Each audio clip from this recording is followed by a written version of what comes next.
बहुत सुंदर विचार। अपनी मृत्यु और अपनों की मृत्यु डरावनी लगती है, बाकी तो मौत को एंजॉय ही करता है आदमी। थोड़ा समय निकालकर अंत तक पूरा पढ़ना। मौत के स्वाद का चटखारे लेता मनुष्य थोड़ा कड़वा लिखा है। मौत से प्यार नहीं, मौत तो हमारा स्वाद है। बकरे का, गाय का, भैंस का, ऊंट का, सुअर, हिरण का, तीतर का, मुर्गे का, हलाल का, बिना हलाल का, ताजा बकरे का भुना हुआ। छोटी मछली, बड़ी मछली, हल्की आंच पर सिका हुआ, न जाने कितने बल्कि अनगिनत स्वाद हैं मौत के, क्योंकि मौत किसी और की और स्वाद हमारा। स्वाद से कारोबार बन गई मौत। मुर्गी पालन, मछली पालन, बकरी पालन, पोल्ट्री फार्म्स, नाम पालन और मकसद हत्या।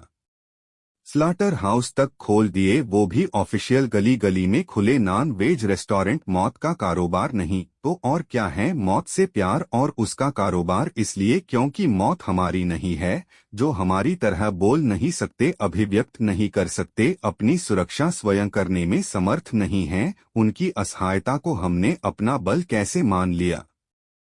कैसे मान लिया कि उनमें भावनाएं नहीं होती या उनकी आहें नहीं निकलती? डाइनिंग टेबल पर हड्डियां नोचते बाप बच्चों को सीख देते हैं, बेटा कभी किसी का दिल नहीं दुखाना, किसी की आहें मत लेना, किसी की आंख में तुम्हारी वजह से आंसू नहीं आना चाहिए। बच्चों में झूठे संस्कार डालते बाप को अपने हाथ में वो हड्डी दिखाई नहीं देती जो इससे पहले एक शरीर थी, जिसके अंदर इससे पहले एक आत्मा थी, उसकी भी एक माँ थी, जिसे काटा गया होगा, जो कराहा होगा, जो तड़पा होगा, जिसकी आहें निकली होंगी, जिसने बद्दुआ भी दी होगी।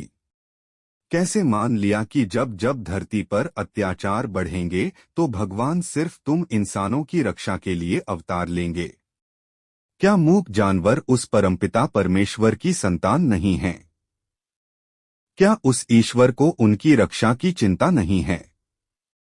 धर्म की आड़ में उस परमपिता के नाम पर अपने स्वाद के लिए कभी ईद पर बकरे काटते हो, कभी दुर्गा माँ या भैरव बाबा के सामने बकरे की बलि चढ़ाते हो, कहीं तुम अपने स्वाद के लिए मछली का भोग लगाते हो। कभी सोचा क्या ईश्वर का स्वाद होता है? क्या है उनका भोजन? किसे ठग रहे हो? भगवान को, अल्लाह को, जीसस को, डोट या खुद को? मंगलवार को नॉनवेज नहीं खाता, आज शनिवार है इसलिए नहीं, अभी रोजे चल रहे हैं। नवरात्रि में तो सवाल ही नहीं उठता। झूठ पर झूठ, झूठ पर झूठ, झूठ पर झूठ।